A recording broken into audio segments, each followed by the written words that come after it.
So I've received this TPMS system from eBay. Bought this for a car that doesn't currently have TPMS.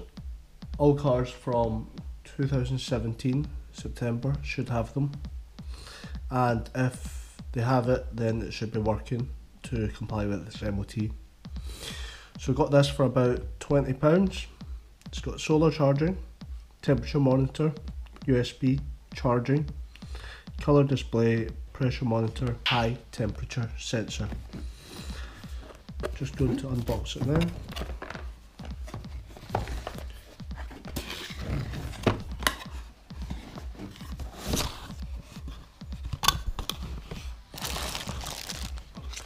Packet, small wrench, some nuts,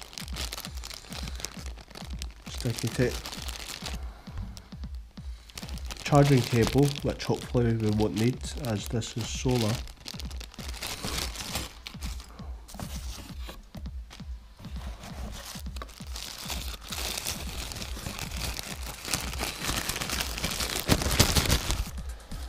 this is the main unit.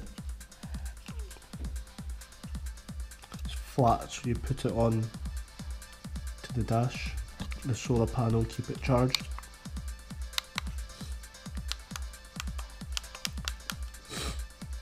There's no power in it at the moment. Oh, there it is actually.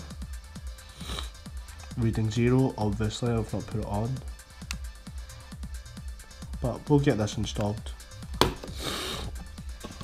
Here are TPMS valve caps. So what these will do is they'll go onto its respective wheel,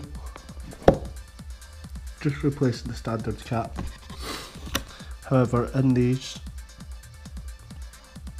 they'll press down on the needle and measure the pressure. There is a battery inside it, but there'll be a tool to remove it and replace it. This is needed to send a signal to this unit to give you the readings. So we'll go outside now, go to the car, get the car pumped up to its proper pressure, and then we'll turn it on. Hopefully we'll get a reading.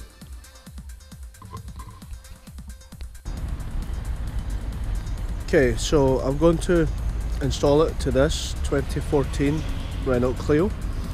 It currently does not have any TPMS, and the tyres, well, they look like they could be underinflated, but we get them topped right up. We'll put these valves on and we'll see how it goes. Currently it's got these rubber stems and normal plastic valve caps.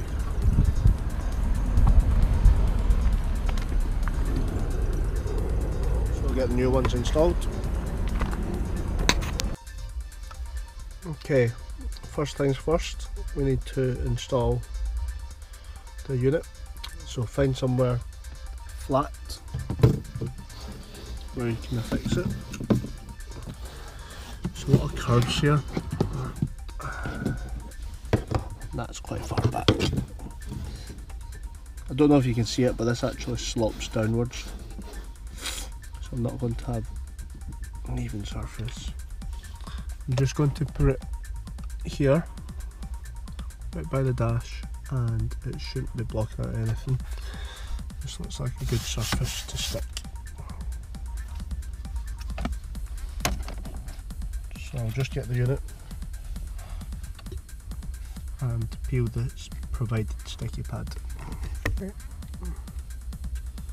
Find the centre.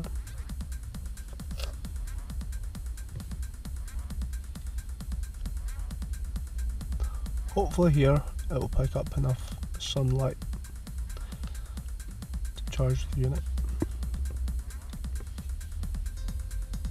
And also hopefully I've centred this enough.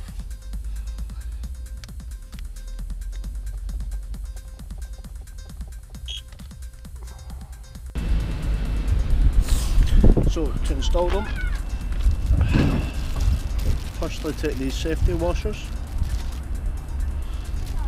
and put it onto the valve first.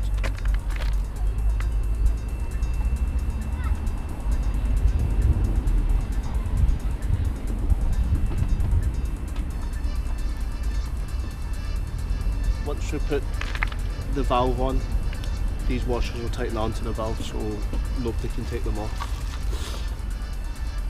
And we've got this to put it on with. So we've got rear right, or right rear. Straight onto it. A small release of air. Make sure that's tight.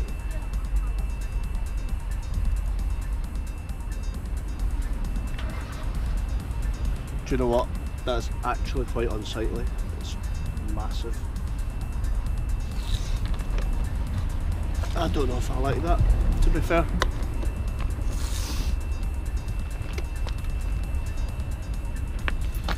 But hey, I've paid for it. We'll move on to the rest of it. Okay, so I've just installed 4 of them. I've got a reading from 1, but not the other 3. Maybe when I get driving it might come up, if not then I'll need to replace the batteries. Whilst I was doing the other 2, I didn't record it, but I must have put too much pressure in and bent this wrench. Don't know how I'll get the sensor off now, but I'll need to find a way, or bend this back in.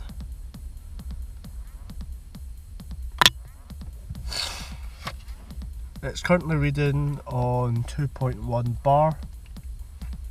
I prefer to use PSI, so I'm going to find in the manual, which isn't too handy because it's been written using Translate, to be fair. But I'll give this a good read.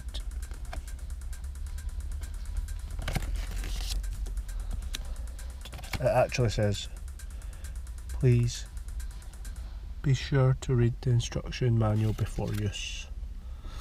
Manuals for reference only, specifically to prevail in kind.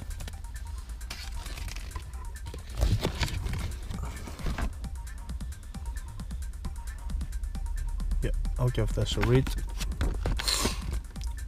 I'll give this a read and get back to you. Right, so I've managed to pair the units and also change it to PSI instead of bars.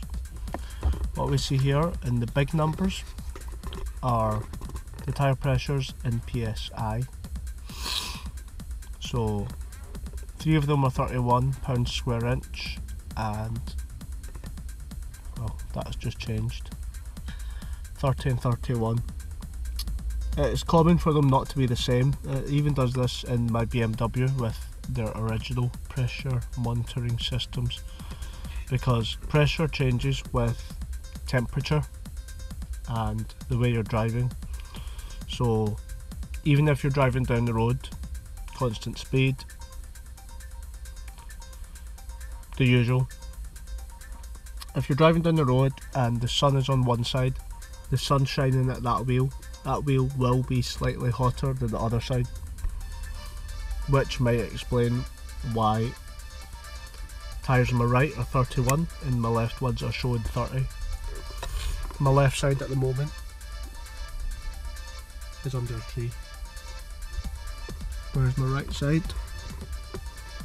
I have sunshine, so that might explain why that's 31 and that's 30. Also, if we look at the temperatures, which are smaller numbers, 11, 15, 13, but it's all good, as long as they're not too far apart. Now this monitoring system will also alert me to if I've got puncture, which is especially handy in a run flat tyre. I've heard of instances where people in run flats before this technology came along have gotten punctures and they've driven for miles and never realised that they had a puncture because the wheel doesn't go down like it normally would. This car is on normal ones, so I should be able to see any deflation, but this will just give me an indication much quicker if it's a slow puncture, and it will alert me. So I'm going to take this for a drive now and see how it fares, but I don't expect much to happen. It's just going to tell me what these pressures are that I can already see. I thought I would have to go for a drive to see this, but no. So that's kind of the unboxing and first impressions. I may come back to you with a review after living with it for a while, but thanks for watching. Put any questions down and I'll try and reply to you. Bye.